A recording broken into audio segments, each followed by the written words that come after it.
शारदीय नवरात्रि अष्टमी नवमी कब है? जय माता दी। दोस्तों, हिंदू धर्म में नवरात्रि के दौरान अष्टमी और नवमी का बहुत महत्व होता है।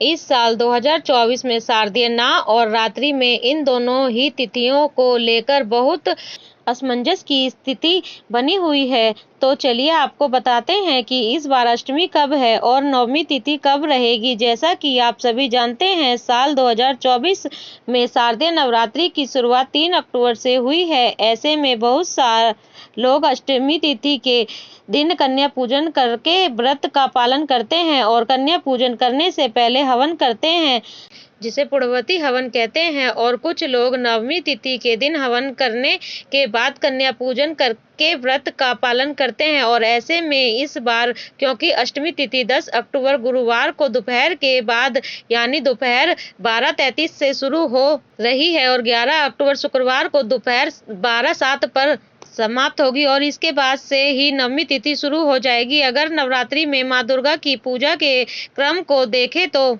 10 अक्टूबर गुरुवार को ही अष्टमी तिथि पड़ रही है। भले ही सूर्योदय के समय अष्टमी तिथि विद्यमान ना हो, लेकिन जो भक्त पूरे उपवास रखते हैं या जिसके यहाँ पर भी अष्टमी तिथि के दिन कन्या पूजन होता है, वह 10 अक्टूबर गुरुवार के दिन अष्टमी की पूजा कर सकते हैं, महाअष्टमी मना सकते हैं। और नवमी तिथि प्रारंभ होगी 11 अक्टूबर शुक्रवार को दोपहर 1:28 से और समाप्त होगी 12 अक्टूबर शनिवार को सुबह 10:05 पर। ऐसे में अगर नवरात्रि के क्रम के अनुसार देखा जाए तो 11 अक्टूबर शुक्रवार को ही नवमी तिथि रहेगी, भले ही सूर्योदय के समय नवमी तिथि विद्यमान ना हो।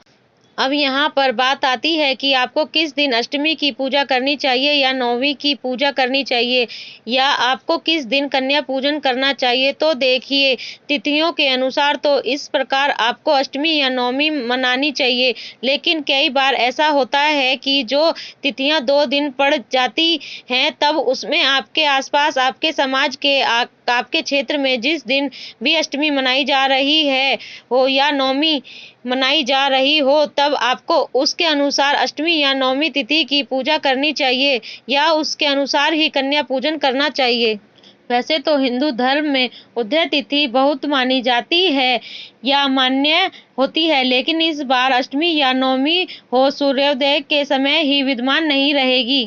जिस तारीख में अष्टमी तिथि पड़ रही है उस दिन भी अष्टमी तिथि दोपहर के बाद शुरू होगी। लेकिन अगर बात करें नवरात्रि में नव दुर्गा की पूजा के क्रम का, तो यदि आप इस प्रकार से उदय तिथि के अनुसार लेंगे तो आपको बीच में एक दिन नवरात्रि की पूजा का छोड़ना पड़ेगा, जो कि सही नहीं होगा। इसीलिए आपको यदि हो सके तो हमारे द्वारा बताई गई जानकारी के अनुसार ही अष्टमी नवमी तिथि की पूजा करनी चाहिए।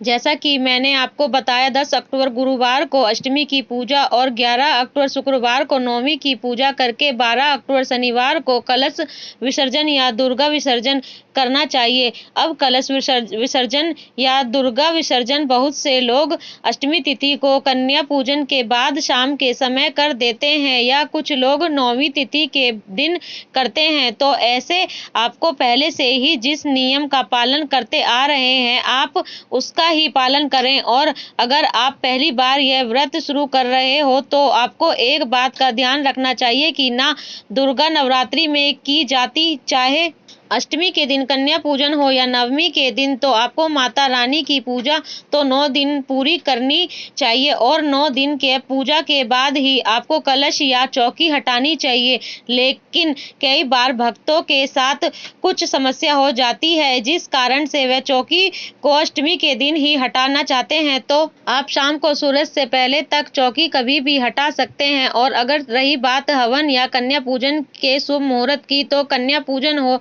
या फिर हवन हो, आप सुबह कन्या पूजन तो आपको सूर्योदय के बाद से लेकर दोपहर 12 बजे से पहले तक कर लेना चाहिए। और इसी के अनुसार आपको कन्या पूजन करने से पहले हवन भी करना चाहिए। नवदुर्गा की पूजा करने के बाद सभी नवदुर्गा का ध्यान करके अंतिम दिन पूर्ण होती दी जाती है, जिससे सभी नवदुर्गा के बीच मंत्र का जाप करके खीर से या हवन सामग्री से अग्नि में आहुति दी जाती है और माँ दुर्गा से प्रार्थना की जाती है कि इन 9 दिनों में यदि हमसे कोई भूल चूक हो गई, यदि हमसे उपवास करने में कोई कमी रह गई हो या पूजा पाठ में हमारी श्रद्धा में कोई कमी रह गई हो तो माता रानी हमारी पूजा को, हमारे उपवास को उस कमी सहित स्वीकार करें और हम सभी पर अपना आशीर्वाद बनाए रखें। पंचांग के अनुसार कलश विसर्जन या दुर्गा विसर्जन 12 अक्टूबर शनिवार को सुबह 10:05 से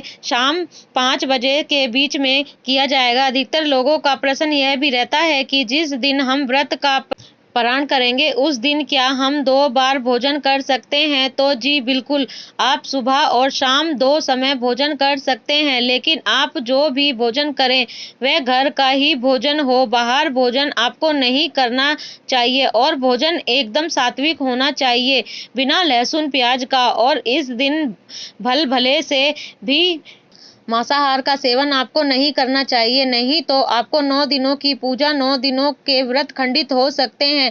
कई बार ऐसा होता है कि कन्या पूजन के दिन या हवन के दिन, कलश विसर्जन के दिन माताओं बहनों को पीरियड्स हो जाते हैं। ऐसी अवस्था में यदि आपने पूरा उपवास रखे हैं और आप अगर कलश विसर्जन या चौकी विसर्जन नहीं कर पाती हैं तो आप अपने घर के किसी सदस्य से कलश विसर्जन, चौकी विसर्जन या फिर हवन, कन्या पूजन आदि करवा सकते हैं। और अगर घर पर भी कोई ना हो तो आने वाले शारदीय पूर्णिमा के दिन भी आप कलश विसर्जन, चौकी या फिर कन्या पूजन आप कर सकते हैं। जय माता दी दोस्तों, धन्यवाद।